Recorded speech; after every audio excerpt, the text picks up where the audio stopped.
A veces, las personas que más deberían quererte son las que más te hacen daño. 3 semanas después de que Harold Mays enterrara a su esposa tras 40 años de matrimonio, su hijastro cambió las cerraduras y le dijo que se marchara. A sus 72 años, Harold se quedó en una carretera helada con una bolsa de viaje y $97 en el bolsillo. No le quedaba familia ni tenía a dónde ir. Entonces vio un folleto de una subasta de una casa que se vendía por $99. La compró.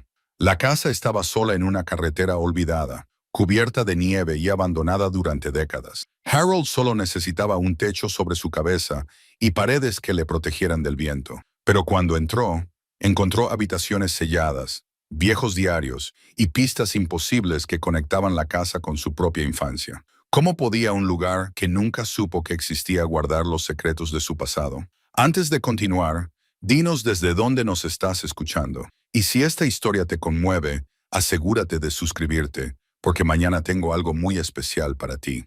El autobús Greyhound traqueteaba por la carretera comarcal 47, con su suspensión desgastada chirriando con cada bache. Harold Mays estaba sentado 3 filas más atrás, con su bolsa de viaje entre las rodillas, observando el paisaje borroso a través de las ventanas cubiertas de escarcha. Los árboles desnudos se erigían como centinelas contra el cielo gris de febrero. Los campos se extendían sin fin, cubiertos por la nieve que se había ensuciado en los bordes de la carretera por el paso de los vehículos. Habían pasado 3 semanas desde el funeral de Margaret, 21 días desde que se había parado junto a su tumba, sintiendo el peso de 40 años derrumbarse en un solo instante. El predicador había hablado del descanso eterno y la misericordia de Dios, pero Harold apenas había escuchado las palabras. Estaba demasiado concentrado en el frío que se filtraba a través de sus zapatos de vestir, en la forma en que Gregory se mantenía alejado de él, revisando su teléfono durante todo el servicio. Margaret había sido su ancla. Se habían conocido en una reunión social de la iglesia en 1985. Ambos tenían 30 y tantos años y estaban convencidos de que habían perdido su oportunidad de casarse. Ella era viuda y tenía un hijo adulto. Él era un obrero que había pasado su vida mudándose de una habitación alquilada a otra, sin sentir nunca que pertenecía a ningún lugar. Su noviazgo había sido sencillo y honesto, sin grandes gestos, solo 2 personas que entendían la soledad y decidieron afrontar el resto de sus días juntos. Habían construido una vida modesta en la casa donde Gregory había crecido, una pequeña casa de campo a las afueras de Millbrook. Margaret trabajó como secretaria en una escuela hasta su jubilación. Harold conservó su trabajo en la fábrica metalúrgica, trayendo a casa un sueldo fijo que cubría las facturas y permitía pequeños lujos, como un televisor, un coche fiable y cenas los domingos después de la iglesia. No era riqueza, pero era estabilidad, y para un hombre que había crecido en hogares de acogida, la estabilidad lo era todo.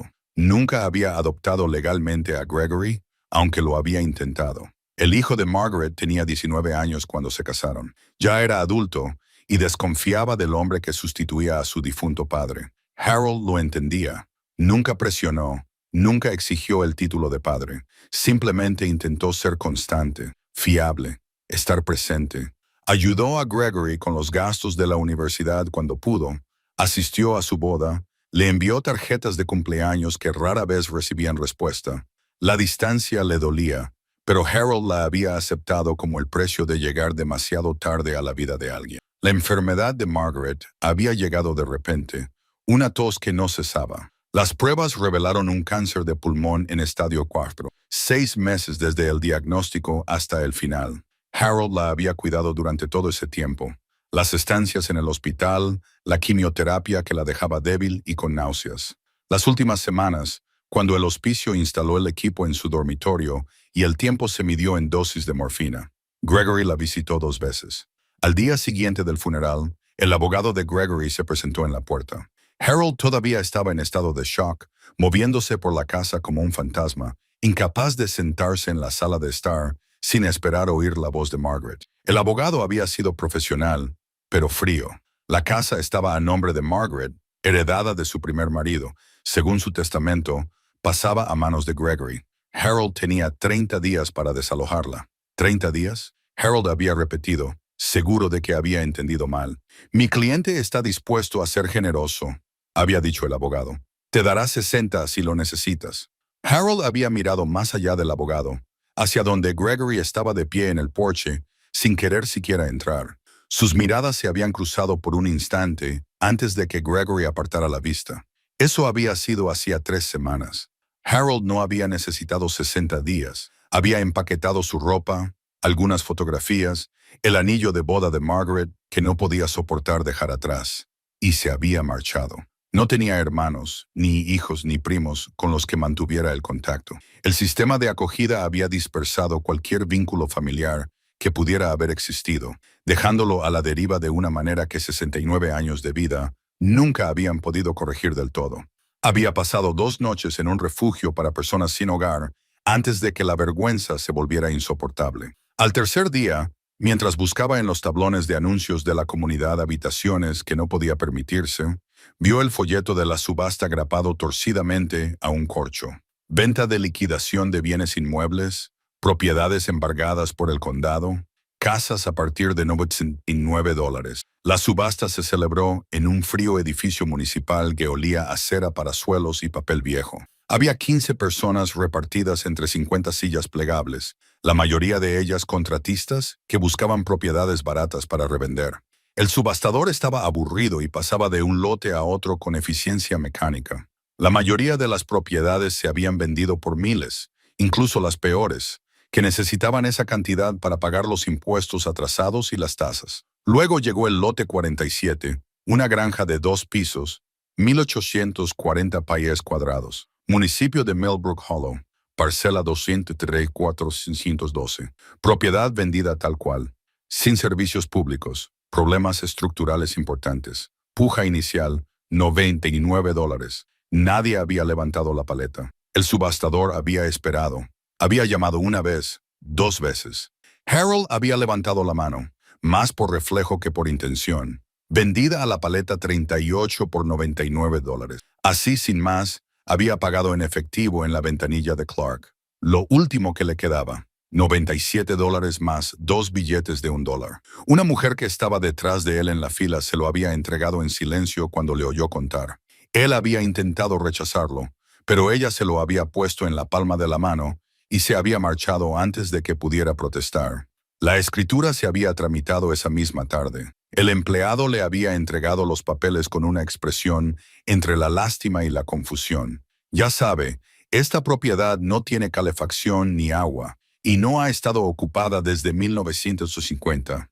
Lo sé, había dicho Harold, aunque en realidad no sabía nada, salvo que ahora era propietario de algo, y después de toda una vida alquilando, pidiendo prestado y viviendo en espacios que pertenecían a otras personas, eso le parecía una especie de milagro. El autobús se detuvo con una sacudida.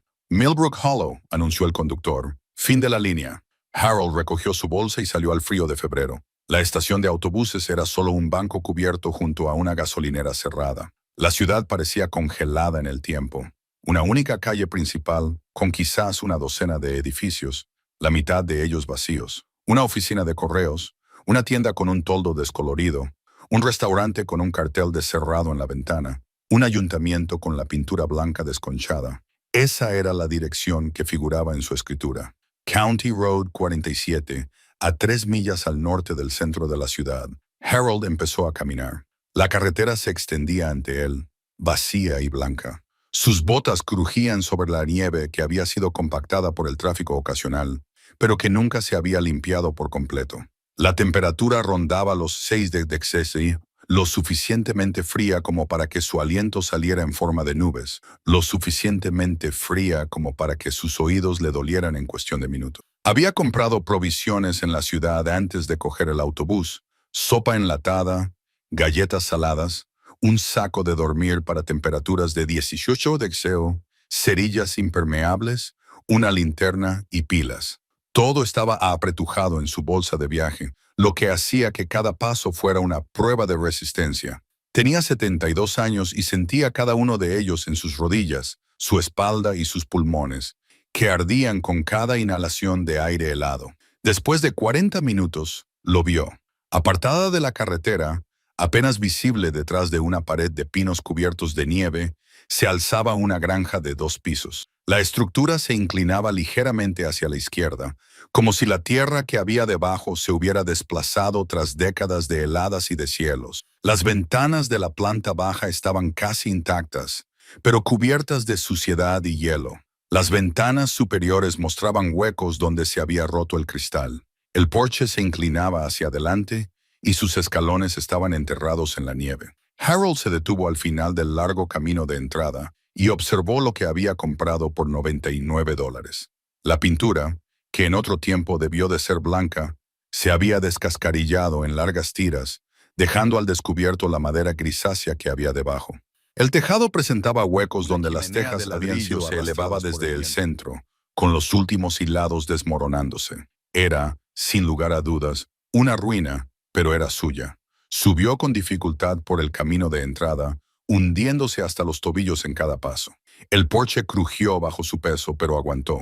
Quitó la nieve de la puerta principal y probó el pomo. Estaba cerrada con llave. Probó la llave que le había dado el empleado. Era una vieja llave de latón que pesaba en su mano. Giró con resistencia y la puerta se abrió hacia adentro con un chirrido de las bisagras. Harold cruzó el umbral. La oscuridad lo envolvió por completo.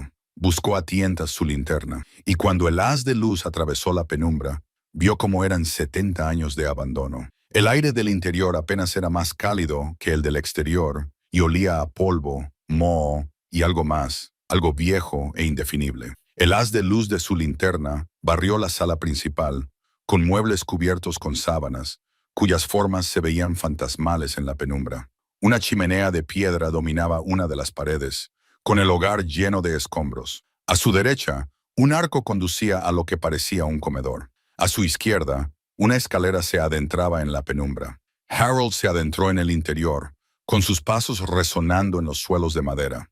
En el comedor, una mesa aún tenía cubiertos y platos cubiertos de polvo, y los vasos reflejaban los fragmentos del haz de luz de su linterna. Era como si alguien se hubiera marchado en mitad de la comida y nunca hubiera vuelto. La cocina se encontraba más allá de una vieja estufa de hierro fundido, un fregadero de porcelana manchado de óxido y armarios con las puertas abiertas. En un pequeño escritorio junto a la ventana, la luz de Harold captó algo que le hizo detenerse. Una pila de correo, cartas, facturas, todas dirigidas al mismo nombre, Raymond Mays. Harold contuvo el aliento. Mays era su apellido. Siempre lo había sabido. Estaba en su certificado de nacimiento, el único documento que lo había acompañado durante su estancia en hogares de acogida. Pero nunca había sabido quiénes eran sus padres. Nunca había sabido de dónde venía. El Estado le había dicho que habían muerto en un accidente cuando él tenía 3 años, que no tenía más familia y que el sistema de acogida era su única opción. Le temblaban las manos mientras cogía el sobre que estaba encima. El matasellos decía febrero de 1956. Hacía 69 años. Dejó su bolsa de viaje y empezó a buscar con ahínco. En los cajones del escritorio encontró más papeles, avisos del impuesto sobre la propiedad, facturas de servicios públicos, todos a nombre de Raymond y Estelle Mays. En el cajón inferior, bajo una capa de periódicos amarillentos, sus dedos encontraron algo más, un diario encuadernado en cuero. Harold lo llevó a la ventana, donde la luz gris de la tarde se filtraba a través de décadas de suciedad. Lo abrió con cuidado y en la primera página, escrita en elegante letra cursiva, estaban las palabras «Propiedad de Estelle Mays, 1953». Le temblaban las manos mientras pasaba a la primera entrada. 15 de enero de 1953. Raymond terminó hoy la cuna. Nuestro niño llegará pronto, y me cuesta creer que por fin seremos una familia completa. Después de tantos años de intentarlo, de tantas oraciones, Dios nos ha bendecido con este niño. Raymond no deja de tocarme la barriga, de sentir sus patadas, y veo lágrimas en sus ojos, aunque intenta ocultarlas. Hemos elegido su nombre, Harold, en honor al padre de Raymond, Ormond. El diario se le resbaló a Harold de los dedos. Harold. Habían llamado a su hijo Harold. Harold se quedó paralizado en la cocina, con el diario a sus pies, donde se había caído, y el corazón latiéndole con fuerza contra las costillas. Las palabras de la primera página habían roto algo dentro de él, algo que había mantenido sellado durante 7 décadas. Se agachó lentamente, con las rodillas protestando, y recogió el diario. Sus dedos trazaron el nombre escrito allí, Estelle Mays, ¿Podría ser esta su madre? La mujer que lo había llevado en su vientre le había puesto nombre y había escrito estas palabras sobre su padre construyendo una cuna. El Estado le había dicho que sus padres habían muerto en un accidente de coche. Sin detalles, sin tumbas que visitar, solo una nota clínica en su expediente que había visto una vez durante una reunión con un trabajador social. Padres fallecidos, sin parientes vivos, tutela del Estado. Tenía 3 años. Sus recuerdos de aquella época eran fragmentarios. El olor del pan horneándose, la voz de una mujer cantando, unas manos fuertes que lo levantaban en alto. Siempre había supuesto que eran sueños o ilusiones, la forma que tenía la mente de llenar los vacíos que dolían demasiado como para dejarlos vacíos. Harold llevó el diario al comedor y limpió el polvo de una de las sillas. Se sentó con cuidado, volvió a abrir el diario y comenzó a leer. Las entradas describían una vida sencilla y sincera. Raymond trabajaba en la granja, con 20 acres de cultivos de hortalizas y una pequeña explotación lechera. Estelle se ocupaba de la casa, cuidaba el jardín y vendía conservas en el mercado del pueblo. Tenían dificultades económicas, pero se las arreglaban. Las entradas estaban llenas de pequeñas alegrías. Una cosecha exitosa, un vestido nuevo que Estelle había cosido, Raymond arreglando el tractor. Luego venían entradas sobre el embarazo, la emoción y el miedo de Estelle. Los preparativos de Raymond, pintando la habitación de invitados, construyendo muebles, ahorrando cada dólar extra. El nacimiento en marzo de 1953. Nuestro Harold llegó al amanecer, perfecto en todos los sentidos. 10 dedos en las manos, 10 en los pies y unos pulmones que anunciaron su presencia al mundo. Raymond lo sostuvo en brazos y lloró abiertamente. Nunca había visto a mi marido tan abrumado por la alegría. Harold tuvo que dejar de leer. Las lágrimas le nublaban la vista. Había pasado toda su vida creyendo que era un niño no deseado, una carga, un niño al que sus padres se habían alegrado de entregar en adopción. Todos los hogares de acogida habían reforzado esa creencia. Todos los cumpleaños los había pasado con extraños. Todas las Navidades había recibido regalos prácticos de los trabajadores sociales en lugar del amor de una familia. Pero estas palabras contaban una historia diferente. Se obligó a continuar. Las entradas narraban sus primeros años aprendiendo a caminar. Sus primeras palabras, papá y mamá. Su amor por estar al aire libre, siguiendo a Raymond por la granja. Estelle, enseñándole a contar con botones. Celebraciones de cumpleaños con pasteles caseros. Entonces, el tono cambió. Una entrada del 1 de agosto de 1955. La sequía continúa. Hemos perdido la mitad de la cosecha. Raymond intenta mantenerse fuerte, pero veo que la preocupación lo está consumiendo. El banco ha enviado otra carta sobre la hipoteca. 1 de septiembre de 1955, Raymond vendió las vacas lecheras. Le rompió el corazón, pero necesitábamos el dinero para pagar los impuestos. Harold preguntó dónde estaban las vacas. No supe qué decirle. 1 de octubre de 1955. Hoy vino un hombre del condado.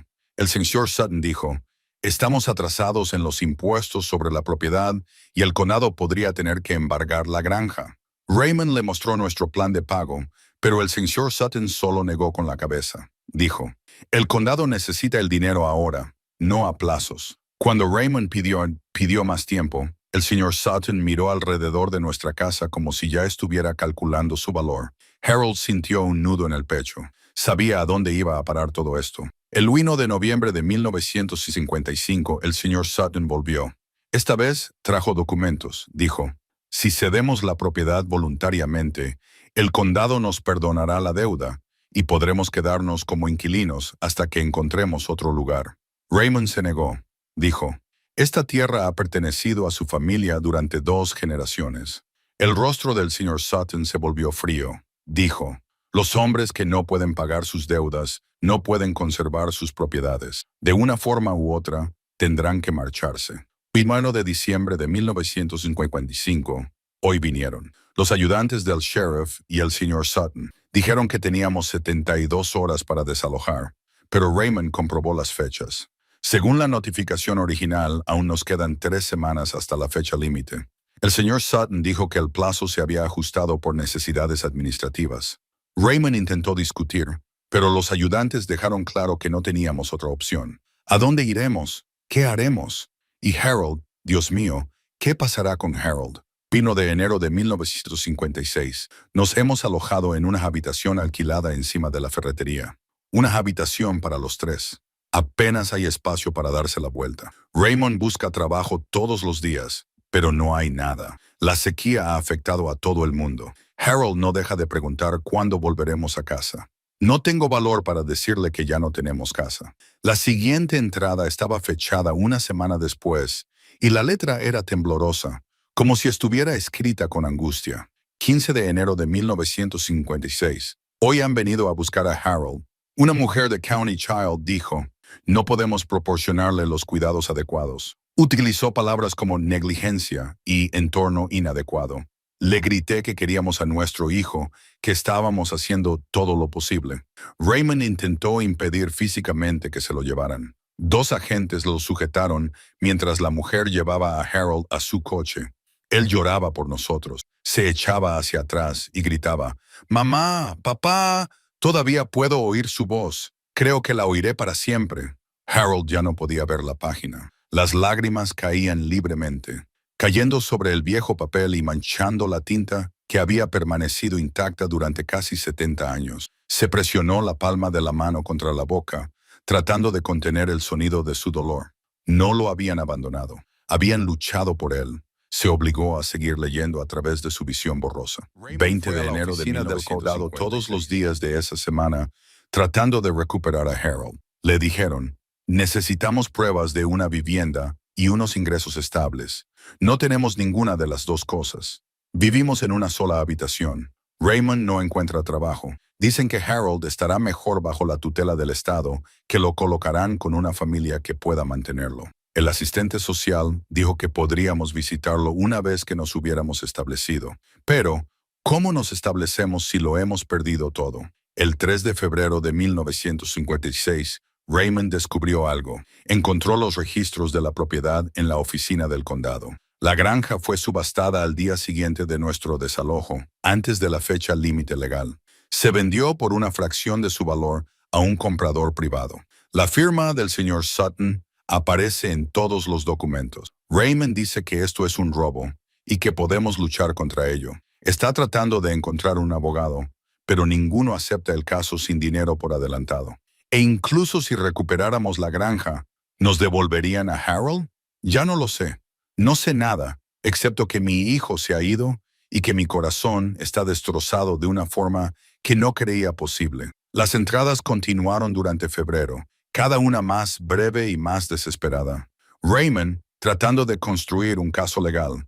Estelle, escribiendo cartas a Harold a su hogar de acogida que nunca fueron respondidas, de vuelta sin permitir ningún contacto durante el periodo de adaptación. Luego vino la última entrada, fechada el 1 de marzo de 1956.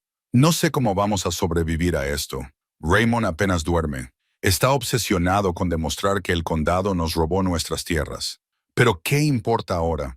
Incluso si tiene razón, incluso si ganamos, Harold se ha ido. La semana pasada lo trasladaron a otro hogar de acogida.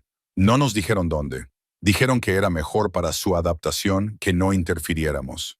Mejor para su adaptación, como si ser arrancado de sus padres y arrojado entre extraños pudiera ser mejor. Raymond dice que tenemos que seguir luchando para recuperarlo.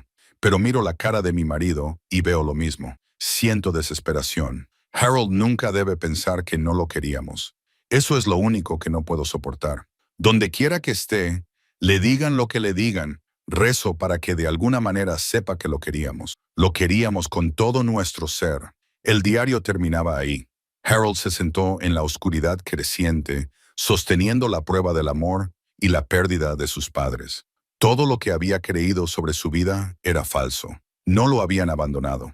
Lo habían robado. Sus padres habían luchado por él y habían perdido. Harold se puso de pie con las piernas temblorosas y comenzó a registrar la casa con un nuevo propósito. Si esta era la casa de su infancia, habría más. Tenía que haber más. Lo encontró en lo que había sido una pequeña habitación junto a la cocina. Una habitación infantil, su habitación. Los muebles eran sencillos, una cama pequeña, un baúl de madera, una estantería. En la pared, alguien había pintado un mural con animales de granja, una vaca, un caballo, gallinas. La pintura estaba descolorida y descascarillada, pero aún podía distinguir los alegres colores que su madre debía de haber elegido.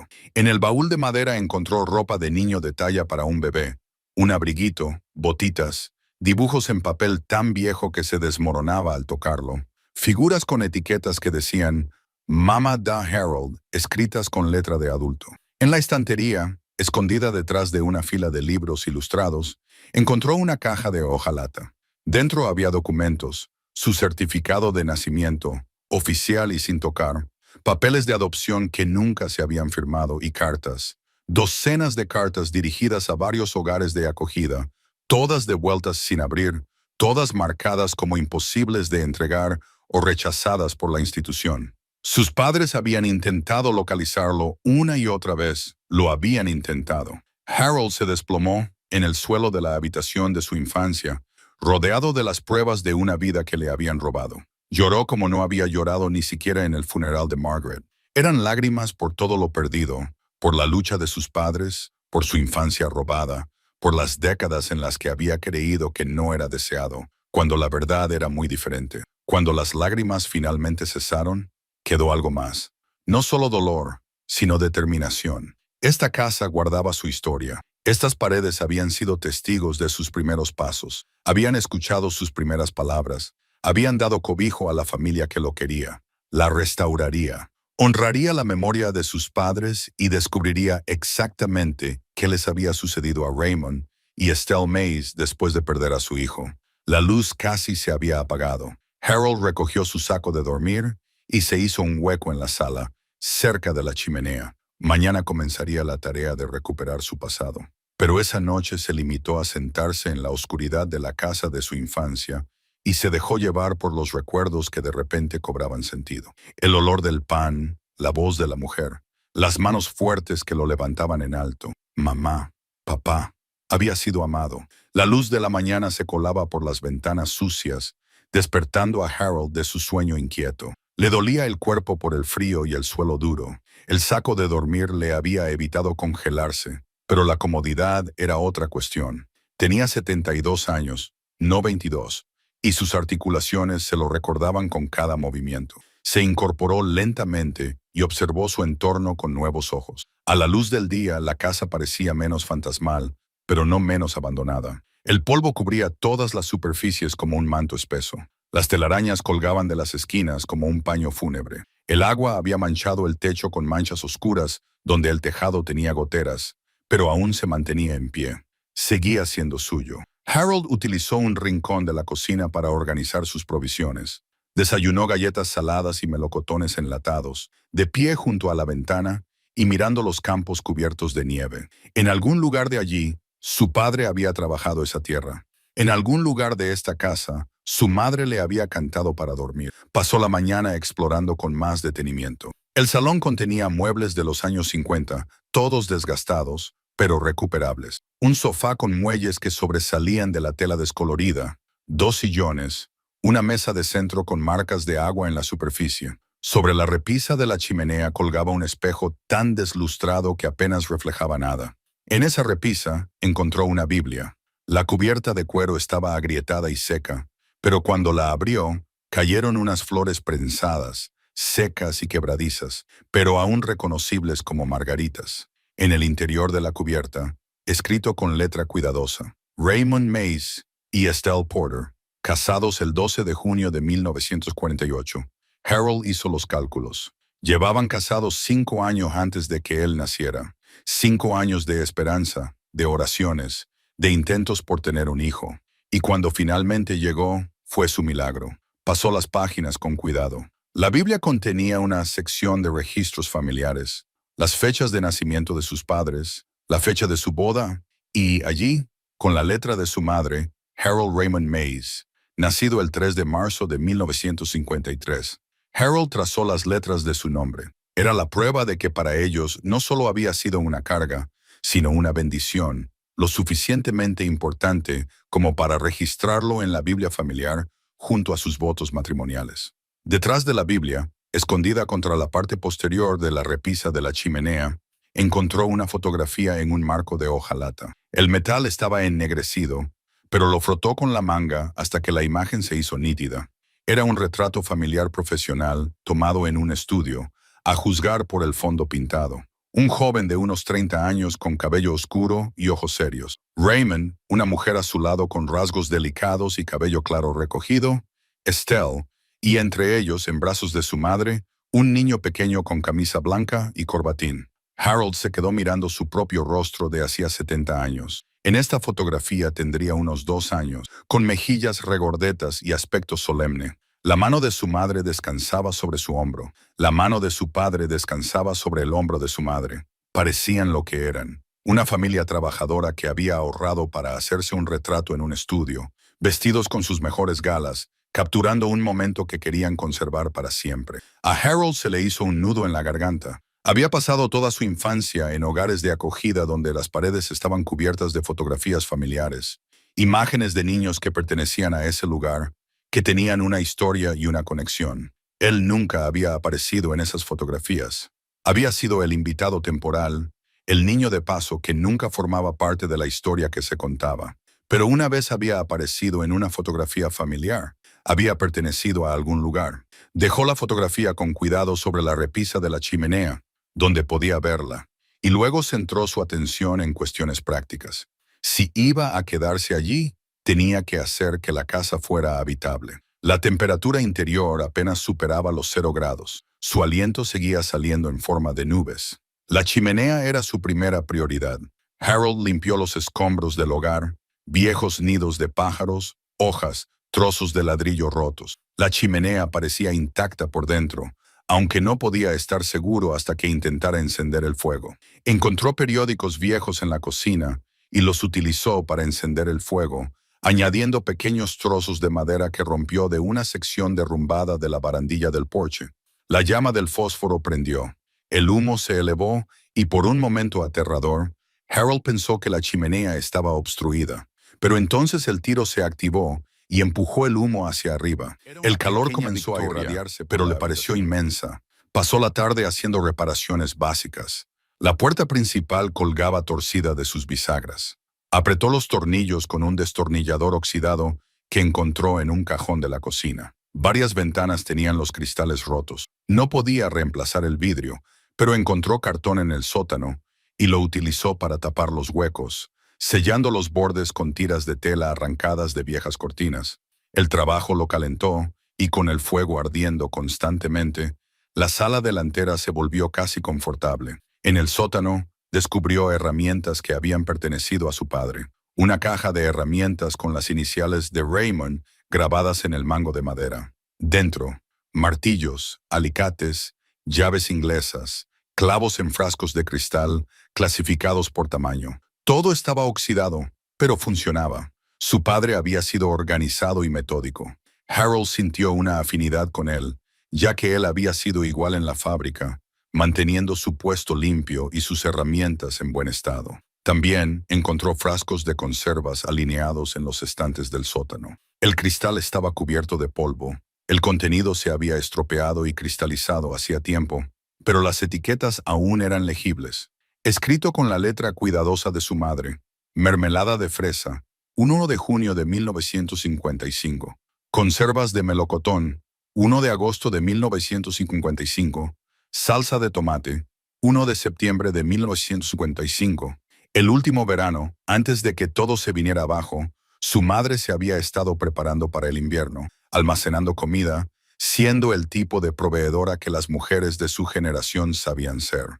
No tenía forma de saber que para el invierno lo perderían todo. Harold subió los frascos al piso de arriba y los dejó sobre la encimera de la cocina. No podía comer lo que había dentro, pero tampoco podía tirarlos. Eran artefactos del trabajo de su madre, de su cuidado, de su esperanza de que hubiera un futuro para el que conservar la comida. A medida que la tarde daba paso a la noche, Harold intentó explorar el segundo piso. Las escaleras crujían de forma alarmante bajo su peso y las subió lentamente probando cada escalón. En el rellano encontró 3 puertas. Probó la primera, el dormitorio de sus padres, con una cama doble con estructura metálica, una cómoda, un armario, todo cubierto de polvo, pero conservado como si simplemente hubieran salido y nunca hubieran vuelto. Sobre la cómoda había una foto de boda enmarcada. Raymond con un traje que no le quedaba bien. Estelle con un sencillo vestido blanco y un pequeño ramo. Ambos jóvenes y esperanzados, ajenos a lo que se avecinaba. La segunda puerta daba a su habitación, la que había encontrado la noche anterior.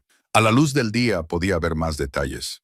Los animales pintados en la pared, las marcas de altura escritas a lápiz en el marco de la puerta con las fechas en las que le habían medido regularmente. Su crecimiento documentado. La última marca decía Harold, 3 años, 1 de enero de 1956. Un mes antes de que se lo llevaran, la tercera puerta estaba cerrada, no con una cerradura con llave, sino con un pesado cerrojo deslizante montado en el exterior. Alguien había cerrado esta habitación deliberadamente, impidiendo el acceso. Harold intentó forzarla, pero el cerrojo era sólido y sus herramientas eran limitadas. Fuera lo que había detrás de esa puerta, alguien no quería que se encontrara. Harold volvió a bajar las escaleras al caer la noche. Avivó el fuego y cenó frijoles enlatados fríos. Luego se sentó en uno de los sillones, envuelto en su saco de dormir, y siguió leyendo el diario de su madre con una linterna. Encontró una entrada del 1 de diciembre de 1955 que mencionaba el cerrojo. Raymond instaló hoy una cerradura en la habitación de invitados. Está guardando allí todos los documentos, todo lo relacionado con la incautación de la propiedad, copias de la correspondencia, la cronología que demuestra que se apoderaron ilegalmente de la granja. Dice que si nos pasa algo, tiene que haber un registro. Le dije que no pasaría nada, pero él solo negó con la cabeza. No confía en el señor Sutton. Yo tampoco, ya no. Así que la habitación cerrada con llave contenía pruebas. Su padre había estado recopilando pruebas que documentaban el robo de su propiedad y las había guardado bajo llave para preservarlas.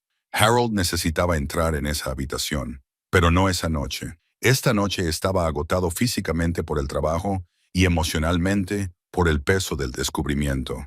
Cerró los ojos y la fotografía de su familia se hizo visible a la luz del fuego. Por primera vez en mucho tiempo, Harold se durmió sintiendo algo más que soledad. Estaba en casa. No era la casa que recordaba conscientemente, sino la casa que recordaba su cuerpo, que recordaba su corazón. La casa parecía respirar a su alrededor, acomodándose en la fría noche con sus crujidos y gemidos familiares. Afuera, el viento soplaba entre los pinos. Adentro, el fuego crepitaba suavemente, y Harold dormía en la casa donde había nacido, donde había sido amado, donde su historia había comenzado antes de que se viera tan abruptamente interrumpida. Mañana continuaría restaurando lo que se había perdido. Mañana encontraría la manera de entrar en esa habitación cerrada con llave y descubriría lo que su padre había conservado. Mañana daría un paso más hacia la comprensión de la verdad. Pero esa noche, envuelto en calidez y rodeado por los ecos de su familia, simplemente descansó.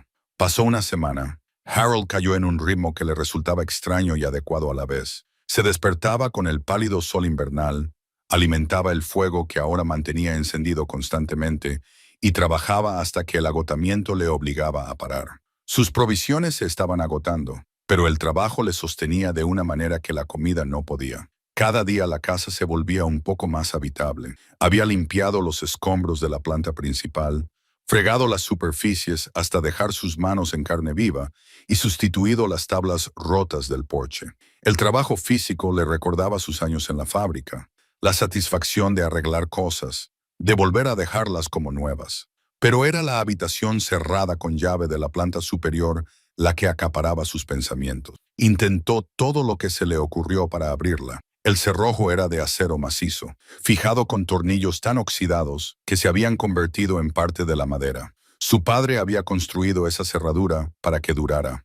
Al octavo día, Harold decidió ir al pueblo. Necesitaba provisiones, pero más que eso, necesitaba información. Si sus padres se habían opuesto a la confiscación de su propiedad por parte del condado, tenía que haber registros. Alguien tenía que recordar lo que había pasado. Los 5 kilómetros de camino se le hicieron más largos con el frío, pero Harold se había fortalecido durante la semana. El trabajo había despertado músculos que había olvidado que tenía. A sus 72 años, estaba aprendiendo que el cuerpo aún podía sorprenderte si le dabas motivos para ello. Millbrook Hollow no parecía menos desolado a plena luz del día. La calle principal se extendía a lo largo de quizás 4 manzanas, con la mitad de los escaparates vacíos y 4 carteles de «Se alquila», amarillentos por el sol y el paso del tiempo. Un puñado de coches se alineaban junto a la acera, frente a la tienda general. La oficina de correos tenía una sola luz encendida en la ventana. Harold empujó la puerta de la tienda general. Una campana sonó sobre su cabeza. El interior era estrecho y oscuro.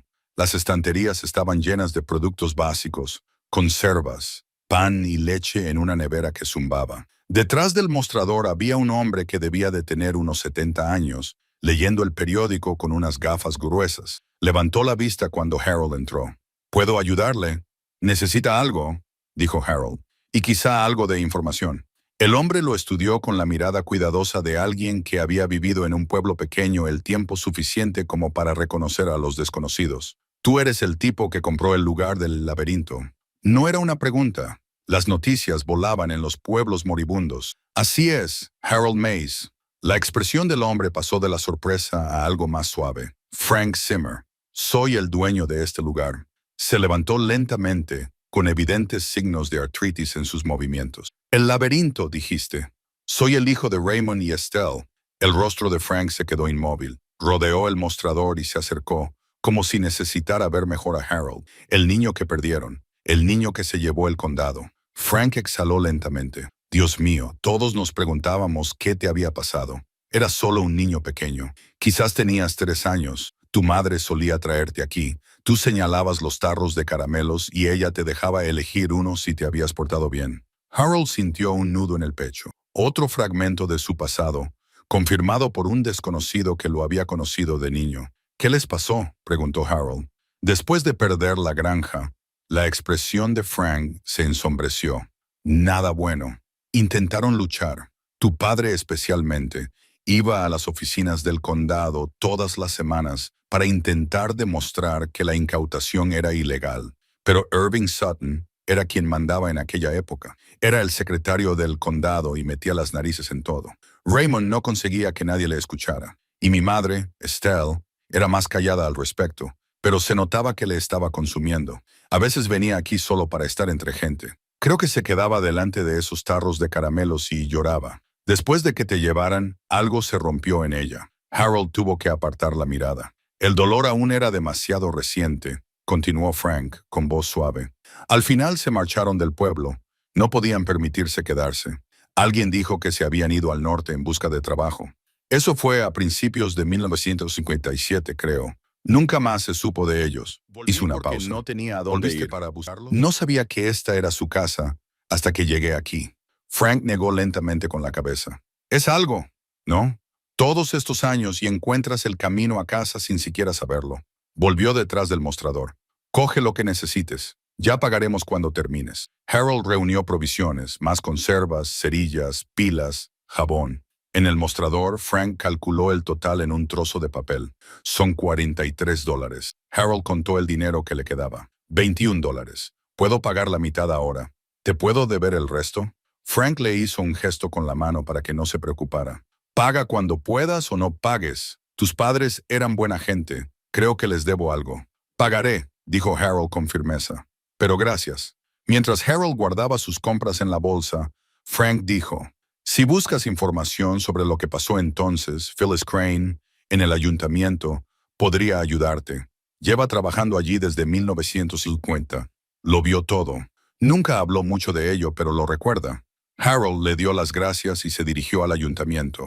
El edificio era pequeño y tenía corrientes de aire, y se calentaba con un solo radiador que traqueteaba y silbaba. Detrás de un escritorio había una mujer con el pelo gris acero recogido en un moño apretado. Levantó la vista cuando él entró, con los ojos penetrantes detrás de las gafas de montura metálica. «¿Puedo ayudarle? Estoy buscando los registros de propiedad de 1956. Eso fue hace mucho tiempo». «¿Qué propiedad?» «La Granja Mays, carretera comarcal 47. Su expresión no cambió, pero algo brilló en sus ojos. «Y usted es Harold Mays, el hijo de Raymond y Estelle». Dejó el bolígrafo lentamente sobre la mesa. «¿El niño?» «Ahora tengo 72 años, pero sí». Phyllis se levantó y se dirigió a un archivador situado contra la pared del fondo. Abrió un cajón y sus dedos se movieron con destreza entre los expedientes. Sacó una carpeta fina y la llevó al mostrador. Esto es lo que tenemos. Es un registro público, así que tienes derecho a verlo. Harold abrió la carpeta. Dentro había escrituras de transferencia de propiedad, liquidaciones fiscales y una única notificación oficial de embargo. Las leyó con atención, con su mente entrenada en la fábrica, descifrando el lenguaje burocrático. La cronología era incorrecta. Según la notificación fiscal original, sus padres tenían hasta el 15 de febrero de 1956 para pagar, pero la incautación se ejecutó el 28 de enero, más de 2 semanas antes. Se lo señaló a Phyllis. Ella asintió. Yo era joven entonces. Acababa de empezar a trabajar aquí. Recuerdo cuando ocurrió.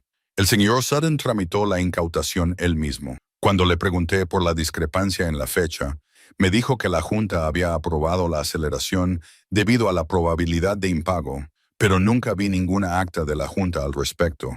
Así que fue irregular. Fueron muchas cosas, dijo Phyllis con cautela. Irving Sutton tenía una autoridad considerable en aquella época.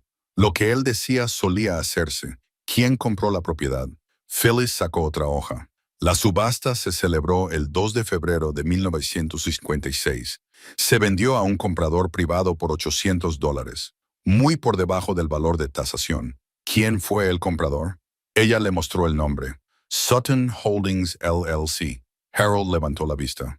Irving Sutton la compró él mismo, a través de una empresa, técnicamente legal, pero que incluso entonces llamó la atención. Un secretario del condado que embargaba una propiedad y luego la compraba a través de una empresa ficticia. Hizo una pausa. La gente hablaba en voz baja, pero nadie hacía nada. ¿Por qué? Porque Sutton tenía poder. Controlaba los registros, influía en las decisiones. Cualquiera que se le enfrentara se encontraba con problemas. Denegación de permisos, auditorías fiscales, problemas con las licencias comerciales. La gente aprendió a callarse. Harold sintió cómo le invadía una ira ardiente y justificada. Mis padres lo perdieron todo porque un hombre decidió que quería sus tierras. La expresión de Phyllis era de dolor. He trabajado aquí durante 45 años. He visto muchas injusticias, pero lo que le pasó a su familia fue una de las peores. Su padre intentó luchar, presentó denuncias, reunió pruebas, pero sin dinero para abogados y sin nadie dispuesto a apoyarlo, no tenía ninguna posibilidad. ¿Qué le pasó a Irving Sutton? Se jubiló en 1980 y murió en 1985. Su hijo, Lawrence, dirige ahora los negocios familiares. Es promotor inmobiliario y tiene propiedades en todo el condado. Construidas en tierras robadas, pensó Harold. Le dio las gracias a Phyllis y se marchó con copias de los registros. El camino de vuelta a la casa le pareció diferente. Ya no se trataba solo de restaurar un edificio. Estaba descubriendo un crimen que había destruido a su familia y por el que nunca se había respondido. De repente, aquella habitación cerrada con llave del piso de arriba le pareció más urgente. Tras 2 semanas de estancia, Harold finalmente consiguió quitar la puerta de la habitación cerrada con llave. No pudo romper el cerrojo, así que desatornilló las bisagras, trabajando pacientemente con las viejas herramientas de su padre. Cuando la puerta finalmente se soltó, la apoyó con cuidado contra la pared del pasillo. La habitación que había detrás era más pequeña que las demás. Apenas tenía espacio para una cama individual, pero no había muebles. En su lugar, había cajas de cartón apiladas a la altura de la cintura en 3 paredes y etiquetadas con la letra cuadrada de su padre. Prueba 1955, correspondencia, declaraciones de testigos, investigación legal. Harold se quedó en la puerta, comprendiendo todo de repente. Su padre no solo se había quejado de lo que había pasado, había construido un caso metódicamente, con cuidado. Lo había documentado todo. Harold llevó la primera caja abajo, donde había más luz y calor. En su interior encontró un meticuloso registro de las finanzas de la granja, libros de contabilidad que mostraban todos los pagos realizados al condado, todas las cuotas de impuestos. ¿Su padre estaba atrasado? Sí, pero no de manera significativa. Y los pagos habían sido constantes hasta la sequía. También había cartas. Raymond escribiendo a la Junta del Condado solicitando una prórroga. Escribiendo a la Oficina de Impuestos del Estado, preguntando sobre los procesos de apelación, escribiendo a las sociedades de asistencia jurídica, suplicando por una ayuda que no podía permitirse. La mayoría de las cartas tenían respuestas adjuntas, cartas de denegación que expresaban simpatía, pero no ofrecían ayuda. Una respuesta de un abogado de la capital del estado. Aunque su caso tiene mérito, sin fondos significativos para pagar los honorarios, no puedo aceptarlo. Le deseo lo mejor. Harold encontró la caja de recetas de su madre esa tarde, escondida en un armario de la cocina detrás de las latas de harina y los recipientes de azúcar. La caja de madera era sencilla, hecha a mano, con M grabado en la tapa. Dentro había tarjetas con recetas escritas con la elegante letra de Estelle. Las leyó una por una. Estofado con zanahorias, pollo del domingo, galletas y salsa. Cada tarjeta tenía pequeñas notas en los márgenes. La favorita de Raymond, hacer salsa extra. A Harold le encanta la piel crujiente. Buena para las reuniones sociales de la iglesia. En el fondo de la caja, encontró una tarjeta que casi lo destrozó. Pastel de cumpleaños de Harold, escrito en la parte superior con letras cuidadosas. La receta requería fresas, vainilla y glaseado de crema de mantequilla. Debajo de los ingredientes, una nota. Nuestro niño cumple 3 años este marzo. Pide fresas todos los años. Su sonrisa cuando ve el pastel hace que todo el trabajo valga la pena. Harold se sentó a la mesa de la cocina, sosteniendo la tarjeta e imaginando las manos de su madre escribiendo esas palabras. Ella lo amaba lo suficiente como para documentar sus preferencias y asegurarse de que su pastel favorito lo esperara cada cumpleaños. Y después de que se lo llevaran, habría hecho ella ese pastel de todos modos en su cuarto cumpleaños, sin ningún niño allí para comerlo. Intentó recordar los pasteles de cumpleaños de la casa de acogida. Suponía que había habido algunas celebraciones genéricas con los niños que estaban en la casa en ese momento. Pasteles comparados en la tienda, con glaseado duro. No podía recordar ninguno en concreto, pero en algún lugar profundo estaba enterrado el recuerdo de las fresas.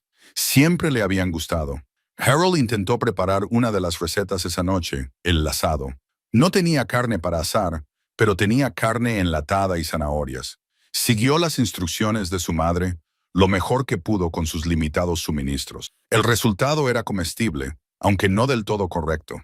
Pero sentarse allí a comer la comida preparada según la receta de su madre en la cocina de su madre le pareció una especie de comunión. A la mañana siguiente, volvió al pueblo. La tienda general le resultaba ya familiar. Frank levantó la vista cuando Harold entró y le saludó con un gesto de la cabeza. ¿Necesitas más provisiones? Solo unas pocas cosas y quizá charlar un rato. Si tienes tiempo. Frank señaló una mesita cerca de la estufa de leña. El negocio va lento. Tengo tiempo.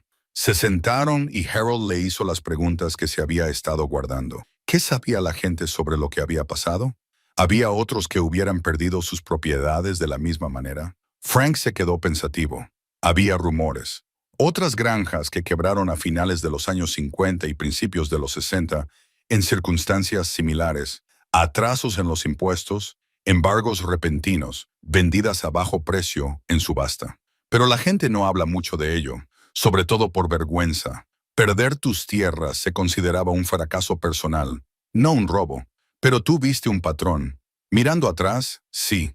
En aquel momento, todos pensábamos que eran tiempos difíciles.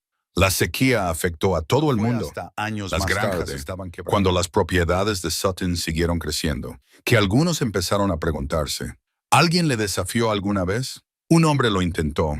Un granjero llamado Walter Price acudió a la oficina del fiscal general del estado en 1962 y denunció que le habían quitado su granja ilegalmente.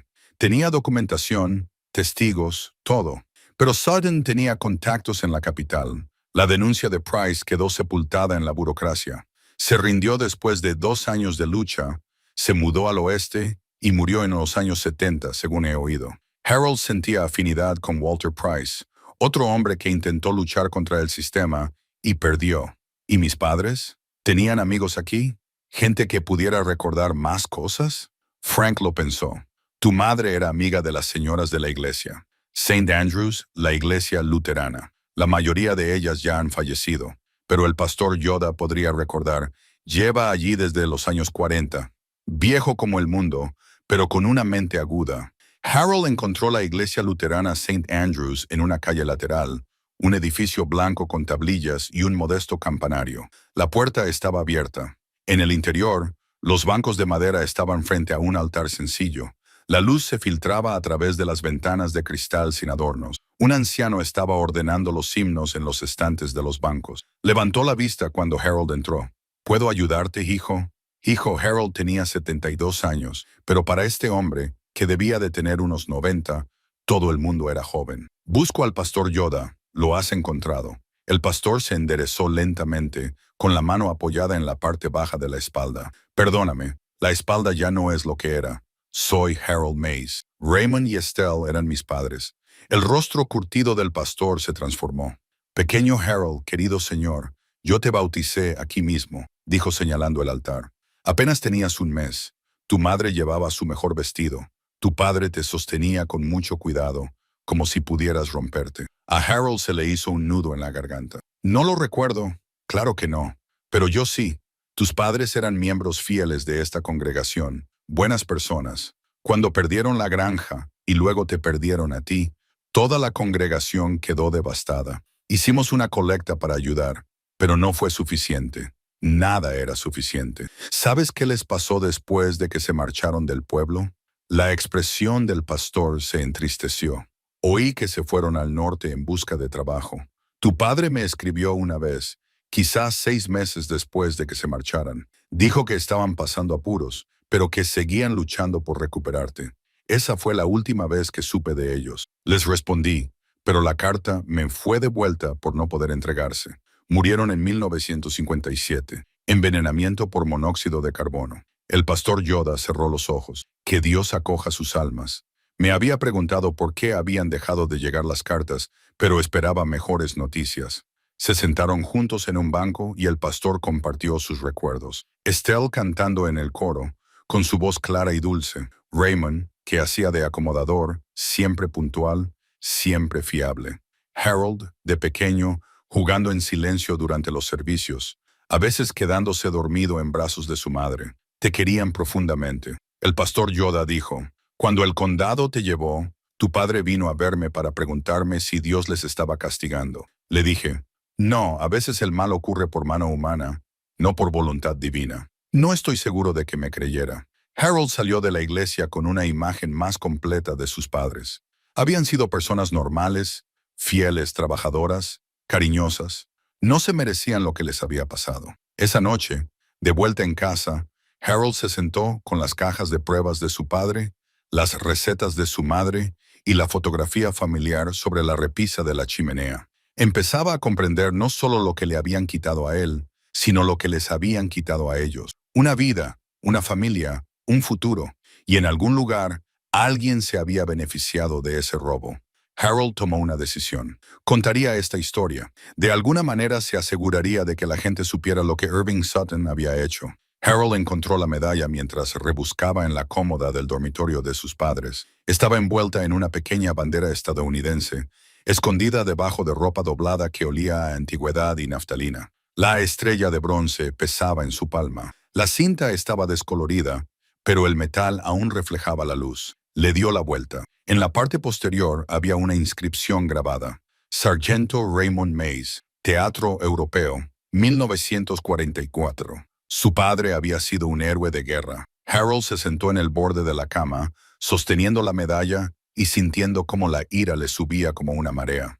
Raymond Maya había servido a su país, luchado por la libertad, ganado el reconocimiento por su valentía, y ese mismo país había permitido que un funcionario corrupto le robara sus tierras y destruyera a su familia. La ironía era tan amarga que le ahogaba. Llevó la medalla abajo y la colocó junto a la fotografía familiar en la repisa de la chimenea. Estos eran los legados de su padre, el servicio y el amor. Ambos habían sido traicionados. Harold volvió a las cajas de pruebas con renovada determinación. En la segunda caja encontró cartas que revelaban más sobre la lucha de su padre. Raymond había escrito a su antigua unidad del ejército preguntando si alguien conocía a abogados que pudieran ayudar. Había escrito a organizaciones de veteranos con la esperanza de obtener apoyo. La mayoría no había respondido. Los que lo hicieron expresaron su simpatía, pero no ofrecieron ninguna ayuda concreta.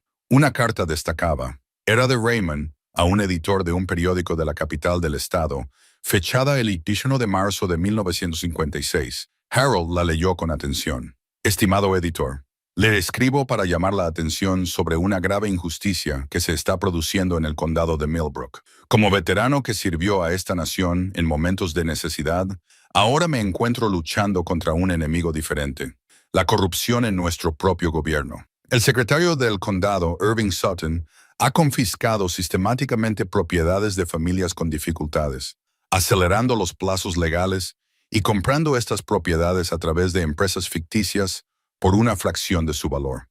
Mi propia granja fue confiscada ilegalmente 2 semanas antes de la fecha límite legal para el pago. Cuando intenté impugnar esto, me amenazaron con la cárcel. Mi hijo de 3 años fue separado de nuestro cuidado bajo falsas acusaciones de negligencia. No soy la única víctima. Otros han sufrido lo mismo, pero tienen demasiado miedo o vergüenza para hablar. Le escribo porque alguien debe contar esta historia. Alguien debe hacer que los poderosos rindan cuentas. Tengo documentación de todos y está dispuesto a investigar. Atentamente, Raymond Maya. Al pie de la carta, estampado en tinta roja, no apto para su publicación. Harold se quedó mirando esas palabras. Su padre había intentado hacer público el asunto, había intentado revelar la verdad, y lo habían desestimado. Sonó el teléfono. Harold le había dado a Frank el número del ayuntamiento como contacto de emergencia, la única concesión que había hecho a la comunicación moderna. Caminó los 5 kilómetros hasta el pueblo para atender la llamada. Phyllis le entregó el auricular con expresión de disculpa. «Es alguien llamado Gregory». Harold apretó la mandíbula. Cogió el teléfono. «Sí, ¿dónde demonios estás?» La voz de Gregory era aguda, irritada.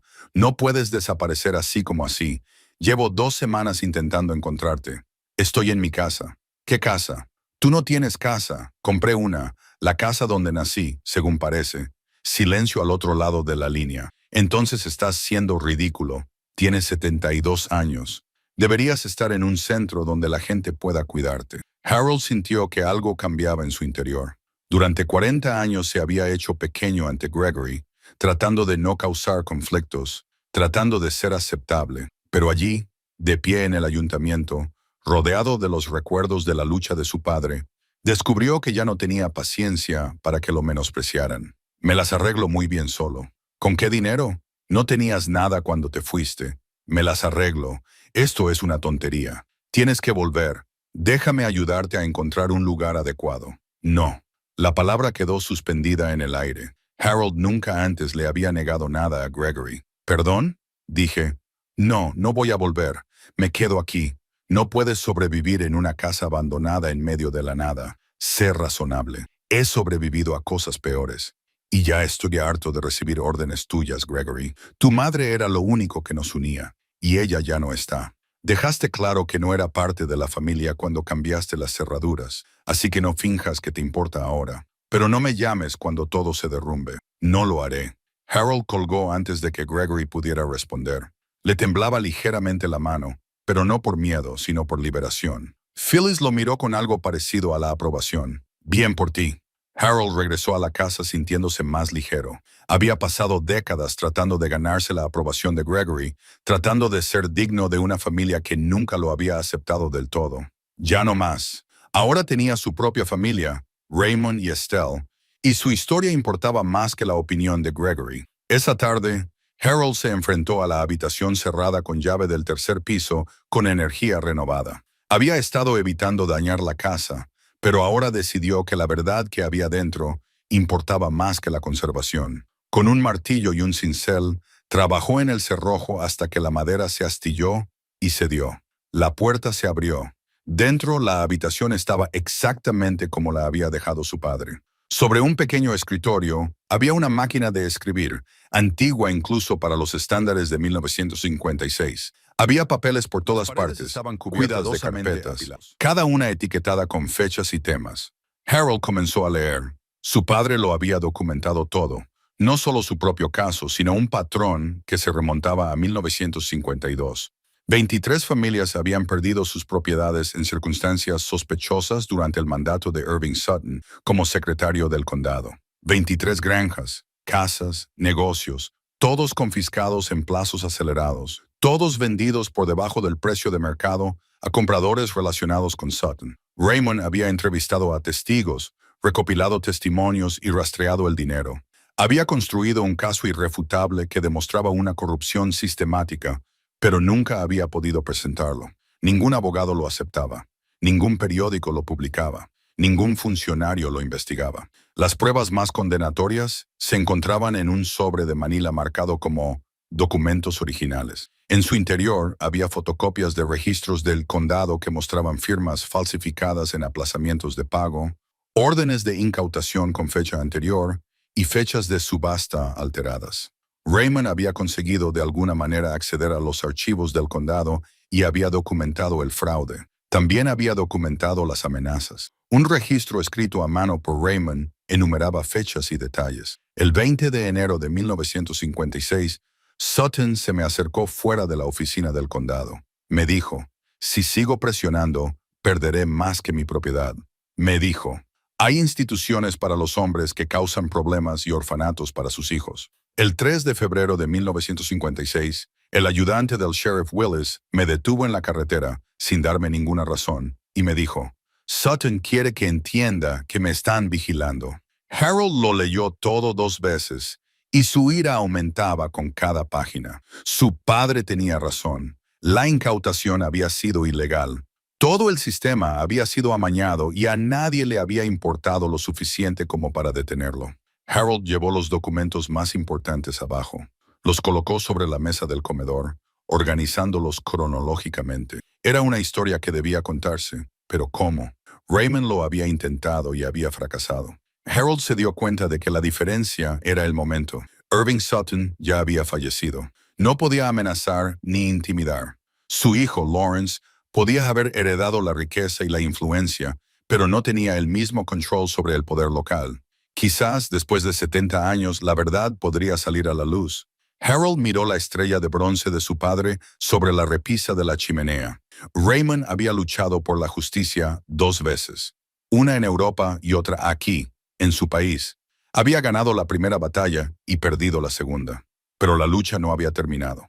Harold era hijo de su padre y terminaría lo que Raymond había empezado. Mañana empezaría a pensar en cómo hacerlo. Esta noche honraría la determinación de su padre negándose a rendirse. A la mañana siguiente, Harold llevó las cajas con las pruebas al ayuntamiento. Phyllis levantó la vista de su escritorio y su expresión pasó de la curiosidad a la preocupación cuando vio lo que llevaba. Necesito su ayuda, dijo Harold. Necesito averiguar qué les pasó a mis padres después de marcharse de aquí. Phyllis dejó el bolígrafo. ¿Qué tipo de información busca? ¿Certificados de defunción?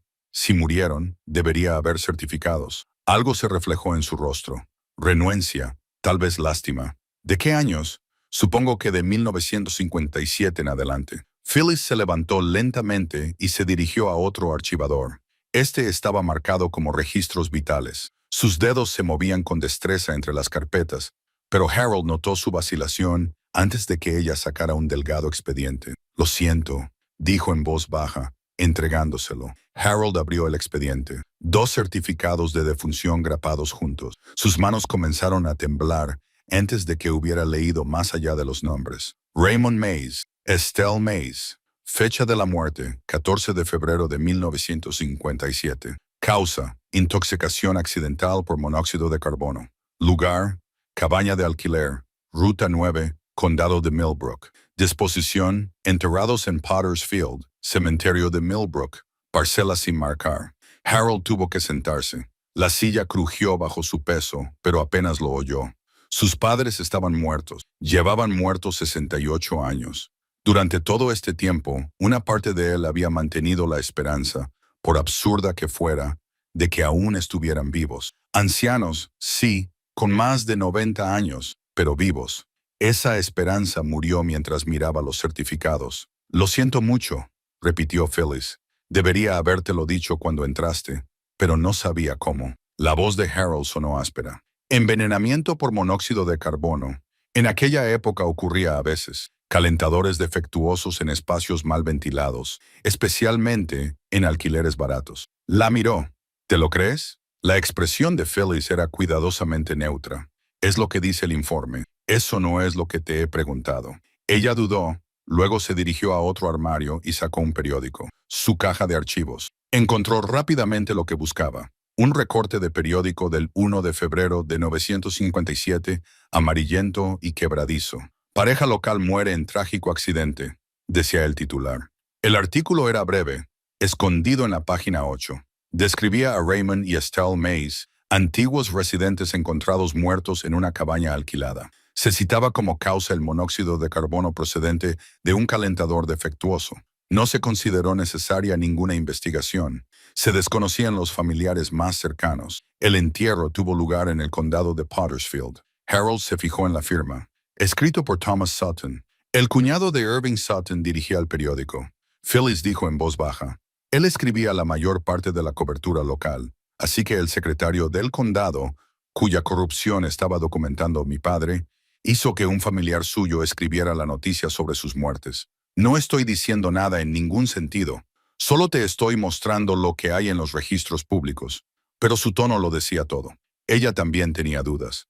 Harold volvió a leer el artículo con más atención. Dice que no se consideró necesaria ninguna investigación. ¿Quién tomó esa decisión? El forense del condado en ese momento fue nombrado por la Junta del Condado. El presidente de la Junta en 1957 era, déjame adivinar, alguien relacionado con Irving Sutton. Phyllis asintió. Harold se recostó en su asiento, encajando las piezas. Sus padres no solo habían perdido su hogar y a su hijo, los habían silenciado. Ya fuera por accidente o a propósito, habían muerto en un momento oportuno, justo cuando Raymond estaba construyendo un caso que podría haber sacado a la luz décadas de corrupción. ¿Dónde está ese cementerio público?, preguntó Harold. En el cementerio de Millbrook, en la sección norte. No hay lápidas. El condado dejó de mantenerlo en 1970. Harold recogió los certificados de defunción y el recorte de periódico. Gracias por su honestidad. Sr. Mays, dijo Phyllis, mientras él se daba la vuelta para marcharse. Tenía 23 años cuando empecé a trabajar aquí. Irving Sutton me daba miedo. Daba miedo a todo el mundo. Vi cosas de las que debería haber hablado. Y no lo hice. Lo he lamentado durante 45 años. Ahora estás ayudando. Es demasiado tarde para tus padres, pero no para la verdad. Harold se dirigió al cementerio de Millbrook. Estaba situado en una colina con vistas al pueblo, rodeado por una valla de hierro oxidada. Las secciones mantenidas tenían hileras ordenadas de lápidas, algunas de las cuales databan del siglo XIX, pero la sección norte estaba cubierta de maleza, ahogada por las malas hierbas y los matorrales que habían crecido sin control durante décadas. Se abrió paso entre la maleza hasta que encontró la zona que debía de ser el cementerio de los indigentes. No había ninguna lápida, solo un terreno irregular, donde la tierra se había asentado sobre los ataúdes. En algún lugar de ese rincón olvidado, sus padres yacían en tumbas sin nombre. Harold permaneció allí de pie durante mucho tiempo, con el viento de febrero atravesándole el abrigo. Había pasado toda su vida pensando que lo habían abandonado. Ahora sabía que habían luchado por él hasta que no les quedó nada, y luego murieron solos y sin que nadie los llorara, enterrados como criminales o vagabundos. Lo siento, dijo en voz alta a la tierra helada. Siento no haberlo sabido. Siento no haber podido ayudaros. Siento haber tardado 70 años en encontraros. Su voz se quebró al pronunciar las últimas palabras. Se arrodilló en la nieve y presionó la palma de la mano contra la tierra. Pero ahora estoy aquí y voy a arreglar esto. Te lo prometo. Todo el mundo sabrá lo que pasó. Todo el mundo sabrá que no te rendiste. No fracasaste.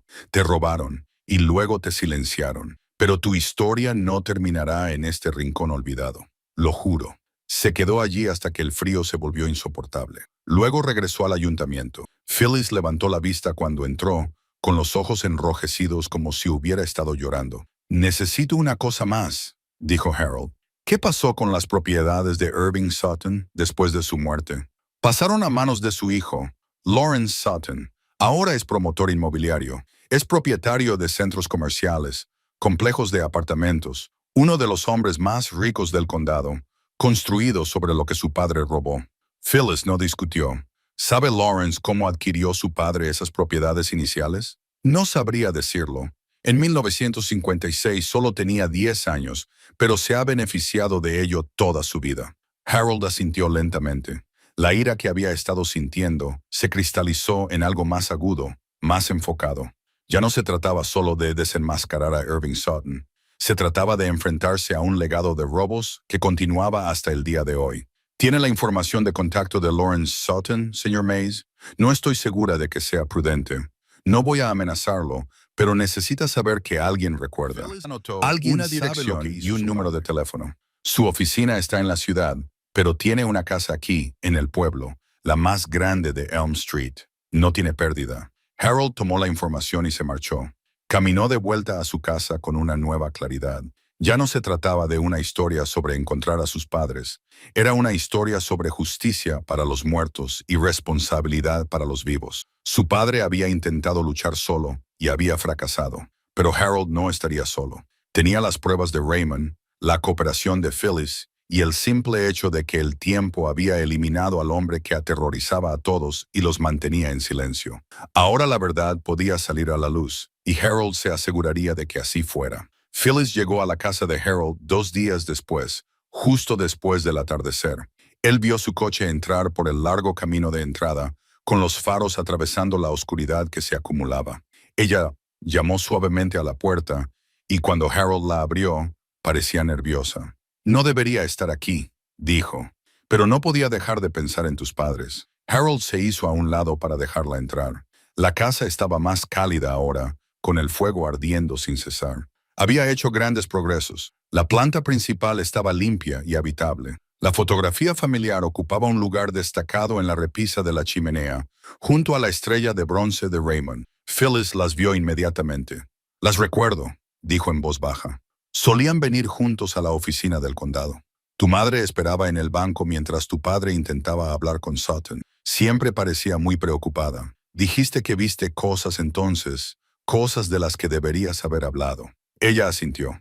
«Hay algo más, algo que nunca le he contado a nadie». Metió la mano en el bolsillo del abrigo y sacó una pequeña llave. «Cuando empecé a trabajar en la oficina del condado, parte de mi trabajo consistía en archivar. Había un almacén en el sótano donde se guardaban los registros antiguos, pruebas de casos cerrados, objetos confiscados, cosas así. Cada objeto tenía un número y una llave». Levantó la llave. «Anoche, después de que te fueras, estuve revisando los viejos libros de contabilidad. Tu padre presentó una denuncia oficial en marzo de 1956. Se le asignó el número de caso 127. Encontré el número de taquilla en el libro de contabilidad, pero el expediente del caso estaba marcado como perdido. ¿Perdido o destruido? El libro de contabilidad solo dice perdido. Pero esta llave todavía estaba en la caja de llaves, lo que significa que lo que había en esa taquilla podría seguir allí». Harold sintió que se le aceleraba el pulso. «¿Podemos comprobarlo?» «No durante el horario laboral, pero todavía tengo acceso al edificio». Miró su reloj. A estas horas ya se han ido todos a casa. Condujeron hasta el ayuntamiento en el coche de Phyllis. Aparcó detrás del edificio y utilizó su llave para entrar por la puerta trasera. Dentro, el edificio estaba oscuro y en silencio. Phyllis lo condujo por una estrecha escalera hasta el sótano. El almacén era pequeño y olía a humedad, con una fila de taquillas metálicas que parecían no haberse abierto en décadas. Phyllis contó las filas hasta que encontró la número 127. La llave giró con dificultad, pero la cerradura finalmente cedió. Dentro de la taquilla había una caja de cartón y un objeto más grande envuelto en tela. Phyllis sacó primero la caja. Harold la abrió con cuidado. Dentro había una grabadora Realton y una sola cinta etiquetada con la letra de su padre. Testimonio de Raymond May, 1 de marzo de 1956. A Harold le temblaban las manos mientras levantaba la cinta. Había grabado el testimonio. «Hay más», dijo Phyllis, desenvolviendo la tela. Dentro había fotografías del rostro de Raymond con moretones a lo largo de la mandíbula y un corte sobre el ojo. Otra foto mostraba la camioneta de su padre con un faro destrozado y el guardabarros abollado. «Documentó los abusos», dijo Harold. En el fondo de la caja había una declaración de un testigo firmada por un vecino. Harold la leyó rápidamente. El vecino había visto a 3 hombres, uno de ellos el ayudante del sheriff Willis, siguiendo la camioneta de Raymond una noche. A la mañana siguiente, la camioneta de Raymond estaba dañada y él tenía moretones. La declaración del testigo estaba fechada el 10 de marzo de 1956 y notariada, pero adjunta a ella había otro documento, una retractación fechada el 12 de marzo, en la que se afirmaba que el testigo se había equivocado y retiraba la denuncia. La firma de la retractación no coincidía con la de la declaración original. Falsificaron la retractación, dijo Harold. Te lo dije, dijo Phyllis en voz baja. Irving Sutton lo controlaba todo. Encontraron un viejo reproductor de casetes en una oficina de la planta superior. Phyllis colocó la cinta con manos expertas y la escucharon juntos en la oscuridad. La voz de Raymond se oía entrecortada pero clara. Hablaba con calma, metódicamente, exponiendo su caso. Describió la cronología de la incautación, las discrepancias en el papeleo, las amenazas de Sutton. Entonces su voz cambió, volviéndose áspera. Se llevaron a mi hijo. Harold tiene 3 años.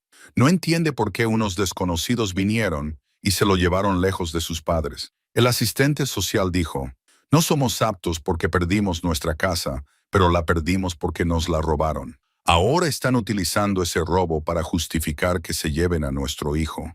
Esto no es justicia. Es crueldad respaldada por documentos oficiales. La cinta crepitó en silencio durante un momento. Luego Raymond continuó, con voz más firme pero llena de determinación. Estoy haciendo esta grabación porque sé lo que les pasa a las personas que se enfrentan a hombres como Irving Sutton. Sé que quizá no pueda contar esta historia yo mismo, pero alguien tiene que escucharla. Alguien tiene que saber lo que pasó aquí. Mi hijo tiene que saber que no lo abandonamos. Luchamos por él. Seguimos luchando por él. Y si nos pasa algo, quiero que sepa que lo queríamos. Eso es lo más importante, Harold. Si alguna vez escuchas esto, te queríamos cada día. La cinta terminó. Harold se sentó en la oscuridad, con la voz de su padre aún resonando en sus oídos. Phyllis lloraba en silencio a su lado. Lo siento, susurró. Siento mucho no haberles ayudado. Eras joven, estabas asustado. Lo entiendo. Deberías haber sido más valiente. Harold puso su mano sobre la de ella. Ahora estás siendo valiente. Copiaron todo. La cinta, las fotografías, los documentos. Phyllis guardó los originales a buen recaudo en la taquilla, pero Harold se llevó las copias a casa. Pruebas que su padre había conservado, esperando 70 años para ser escuchadas. Durante los días siguientes, Frank ayudó a Harold a ponerse en contacto con otros residentes ancianos que recordaban los 1950 segundos. Uno por uno, acudieron a la casa de Harold. 5 personas, todas de entre 70 y 80 años, todas con historias de familias que habían perdido sus propiedades en circunstancias sospechosas durante el mandato de Irving Sutton. Se sentaron alrededor de la mesa del comedor de Harold y compartieron recuerdos que habían permanecido enterrados por la vergüenza y el miedo durante décadas. Una mujer llamada Dorothy, cuyos padres perdieron su casa en 1958. Un hombre llamado George, cuyo tío vio cómo le confiscaban su negocio en 1960. Todas las historias seguían el mismo patrón. Crisis fabricadas, confiscaciones aceleradas, ventas por debajo del precio de mercado a compradores relacionados de forma repentina. ¿Por qué nadie dijo nada en aquel entonces?, preguntó Harold. Lo intentamos, dijo George. Mi tío acudió al fiscal general del estado y presentó una denuncia formal. Quedó enterrada en el papeleo durante 2 años y luego fue desestimada por falta de pruebas. Para entonces, mi tío se había mudado a Ohio. Murió sin obtener justicia. Decidieron juntos hacer públicas sus historias. Dorothy sugirió ponerse en contacto con una periodista de la capital del estado sobre la que había leído. Una periodista de investigación llamada Kendra Finch, especializada en casos históricos de corrupción. Harold llamó desde el teléfono del ayuntamiento al día siguiente. Kendra respondió al tercer tono, con voz aguda e interesada. Cuando Harold le explicó lo que tenía. «Puedo estar allí mañana», dijo. «Este es exactamente el tipo de historia que hay que contar». Llegó a la tarde siguiente, una mujer de unos 40 años con una grabadora digital y un cuaderno. Harold le mostró todo.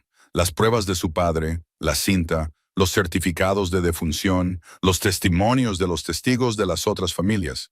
Ella escuchó la grabación de Raymond 2 veces, tomando notas continuamente. «Esto es sustancial», dijo.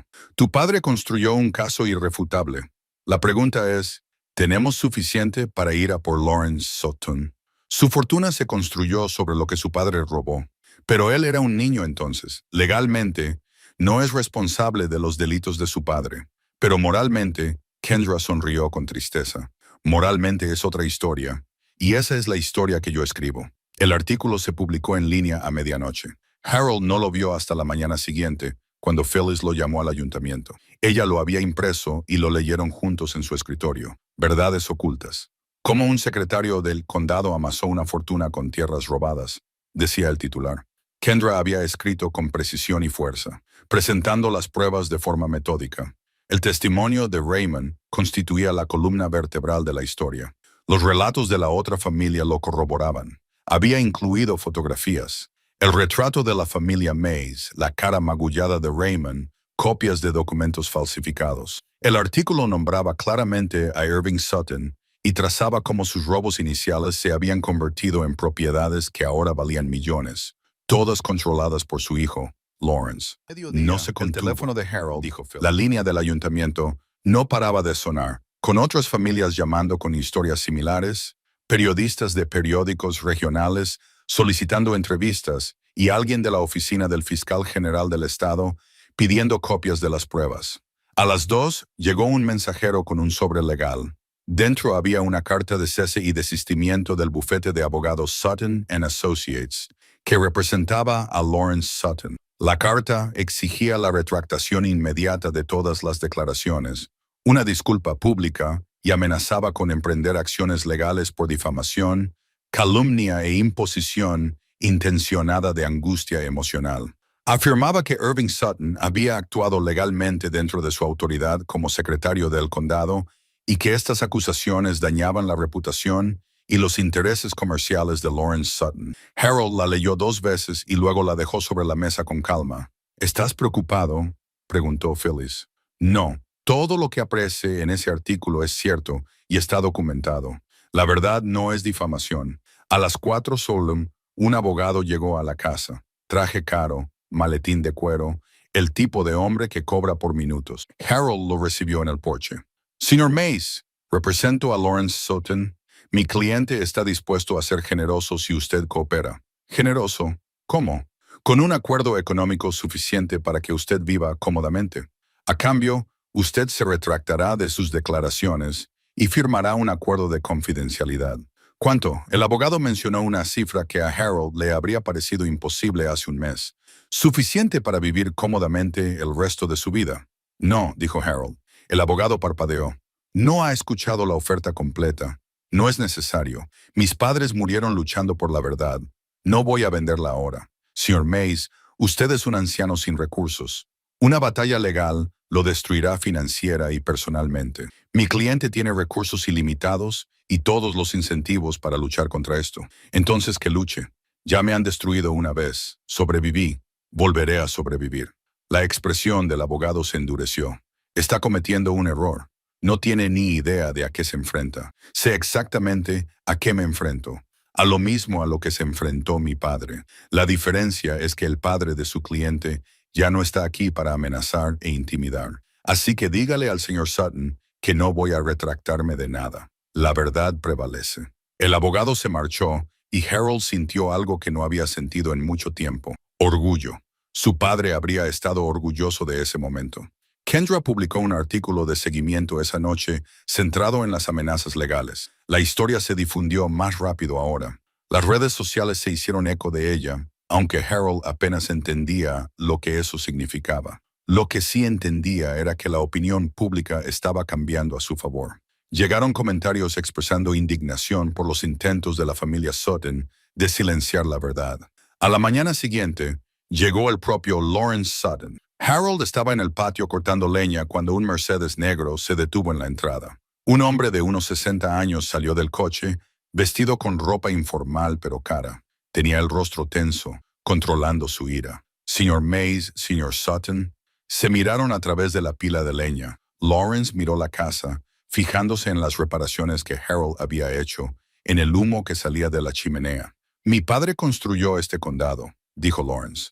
Tomó propiedades sin valor de personas que no podían mantenerlas y las convirtió en activos productivos. Creó puestos de trabajo, desarrolló infraestructuras, mejoró este lugar. Robó a familias desesperadas y se enriqueció con ello. Tus padres no pudieron conservar su granja. Es trágico, pero no es un robo. Tu padre aceleró ilegalmente el proceso de expropiación.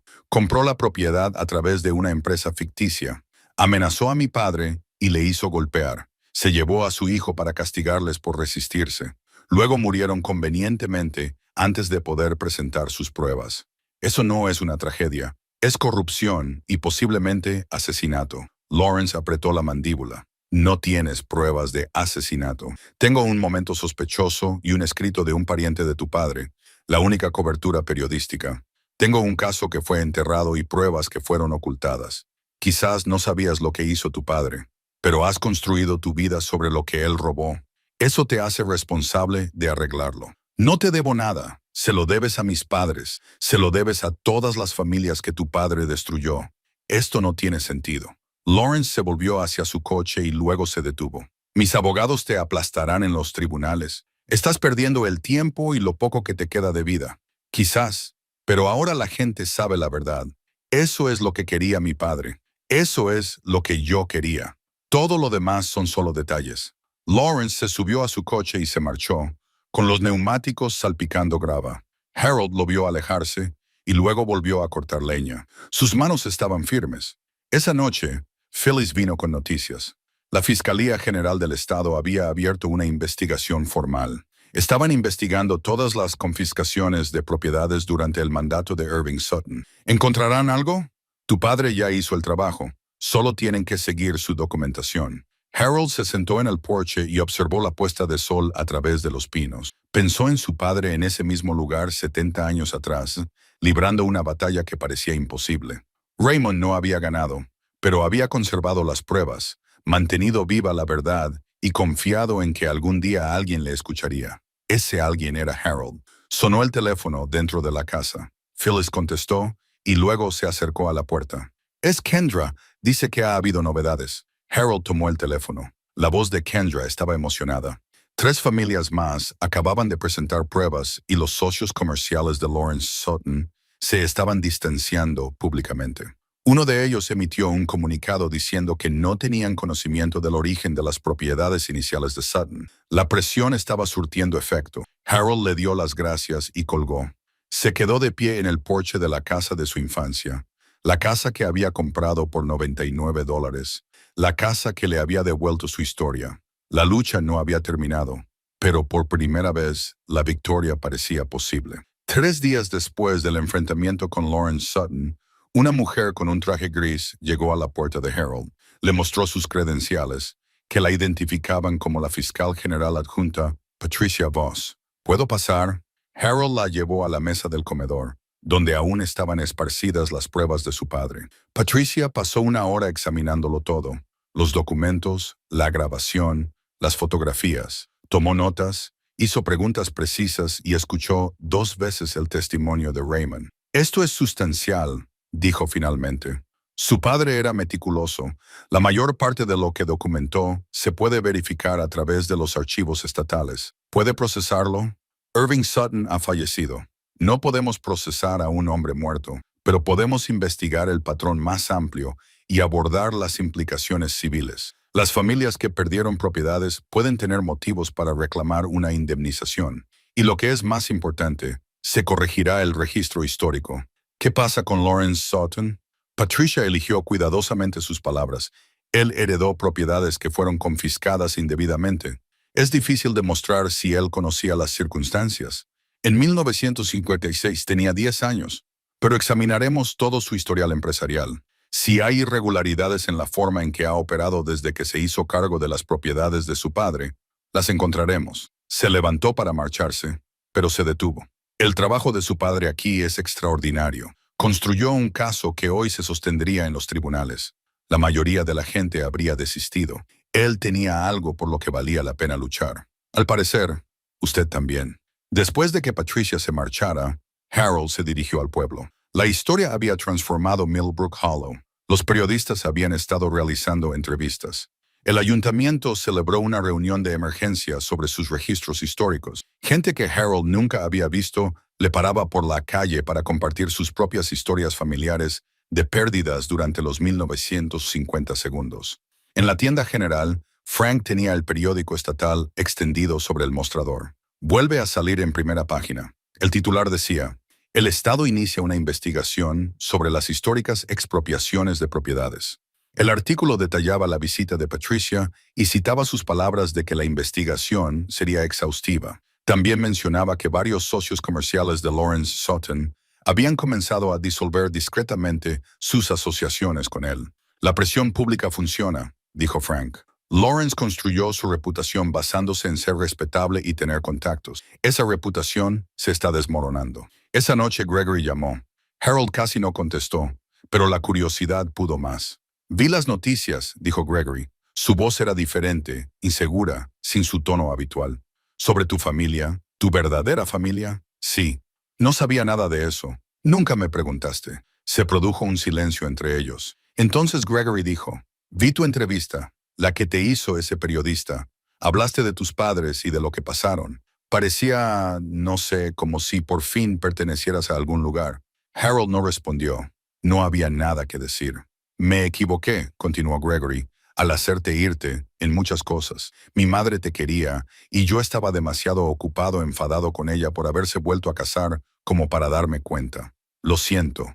La disculpa quedó entre ellos, insuficiente, pero sincera. Te lo agradezco, dijo Harold, pero no voy a volver. Lo sé. Solo quería que supieras que lo siento. Acepto tu disculpa, pero ahora mi lugar está aquí. Harold se sentó junto al fuego, procesando la conversación. La disculpa de Gregory no borró el dolor, pero cerró algo que necesitaba cerrarse. Ahora podía dejar ir a Gregory sin rencor, como alguien a quien saludas desde un tren que parte, con quien alguna vez conectaste, pero que ahora se mueve en direcciones diferentes. Al día siguiente hubo una reunión municipal. No era el consejo oficial, sino una reunión organizada por ciudadanos que recordaban los 1950 segundos o habían oído historias familiares sobre aquella época. Más de 100 personas se agolparon en el centro comunitario. Harold se situó al frente, incómodo por ser el centro de atención, pero consciente de que era necesario. Presentó a las otras familias que se habían presentado, Dorothy, George y otras 3 que habían llegado después del artículo de Kendra. Cada uno contó su historia. Todas las historias seguían el mismo patrón de manipulación y robo. Cuando terminaron, el pastor Yoda se puso de pie. He servido a esta comunidad durante 70 años. He guardado silencio sobre muchas cosas que no debería haber guardado, pero este momento exige decir la verdad. Todos sabíamos que algo no estaba bien en aquel entonces. Todos sospechábamos que Irving Sutton era corrupto, pero teníamos miedo, o nos convencíamos a nosotros mismos, de que no era asunto nuestro. Le fallamos a estas familias. Lo menos que podemos hacer ahora es reconocer lo que pasó y asegurarnos de que se recuerde. Alguien pidió que se votara la instalación de un monumento conmemorativo en la Plaza del Pueblo, un monumento en el que figuraran las familias que habían perdido sus propiedades durante esos años. La moción se aprobó por unanimidad. Harold sintió que algo se le aliviaba en el pecho. Esto era lo que su padre había querido. No venganza, sino reconocimiento. No destruir a la familia Sutton, sino decir la verdad sin tapujos y dejarla al descubierto. Mientras la gente salía, un hombre que Harold no reconoció se le acercó. Bien vestido, probablemente de unos 60 años. Señor Mays, soy Warren Phillips. Yo era socio comercial de Lawrence Sutton, siendo era la palabra clave. Harold esperó. Ayer rompí todos mis vínculos comerciales con él. No sabía nada de la historia de su padre y no quiero que me relacionen con ese legado. Pero quería que supiera algo. Lawrence tiene previsto hacer una declaración. ¿Qué tipo de declaración? Va a cooperar con la investigación estatal. Sus abogados le aconsejaron que luchara, pero sus hijos le convencieron de lo contrario. No quieren heredar un legado mancillado. A veces, la siguiente generación tiene que limpiar los errores de sus padres. Warren le entregó a Harold una tarjeta de visita. Si necesita ayuda legal o apoyo financiero, llámeme. Lo que le hicieron a su familia estuvo mal. Algunos de nosotros queremos ayudar a corregirlo. Después de que Warren se marchara, Harold se quedó de pie en las escaleras del centro comunitario, contemplando la pequeña ciudad que se extendía ante él. Hacía un mes había llegado aquí sin nada, sin familia, sin hogar, sin futuro. Ahora se encontraba en el centro de algo que parecía una comunidad, un propósito, justicia, que poco a poco se inclinaba hacia la verdad. La lucha no había terminado. La investigación llevaría tiempo, El memorial requeriría planificación, pero lo más difícil ya estaba hecho. Se había roto el silencio. La historia de sus padres ya no estaba enterrada en rincones olvidados y tumbas sin nombre. Ahora vivía en la memoria pública, donde debía estar. Harold caminó a casa en la fría tarde de febrero, hacia la casa que le habían robado y que había recuperado, hacia el fuego que ardía en la chimenea, hacia la fotografía familiar sobre la repisa. Hacia casa, la primavera llegaba lentamente, derritiendo la nieve y revelando un suelo que no había visto el sol en meses. Harold se paró en el huerto detrás de la casa, removiendo la tierra que su padre había trabajado alguna vez. La tierra era rica y oscura, lista para plantar. Habían pasado 3 meses desde que compró la casa por $99. En ese tiempo, todo había cambiado. La investigación estatal había confirmado lo que Raymond documentó hace 70 años. 23 familias recibieron un reconocimiento formal de las irregularidades y una modesta indemnización de un fondo creado por Lawrence Sutton. No era suficiente para reparar el daño, pero era un reconocimiento. Era justicia, aunque tardía. Lawrence había hecho una declaración pública, redactada cuidadosamente por abogados, pero lo suficientemente sincera. Reconoció las acciones de su padre, expresó su arrepentimiento y se comprometió a reparar el daño. Su imperio empresarial se había reducido considerablemente, ya que sus socios habían huido de la asociación mancillada. Harold no sentía lástima por él. Algunos legados exigían un precio. El monumento de la Plaza del Pueblo se inauguró en abril. Era un sencillo granito con letras de bronce, en el que figuraban las 23 familias y los años en que habían perdido sus propiedades. En la parte superior, en letras más grandes, se recordaba a aquellos que lo habían perdido todo, pero nunca su dignidad.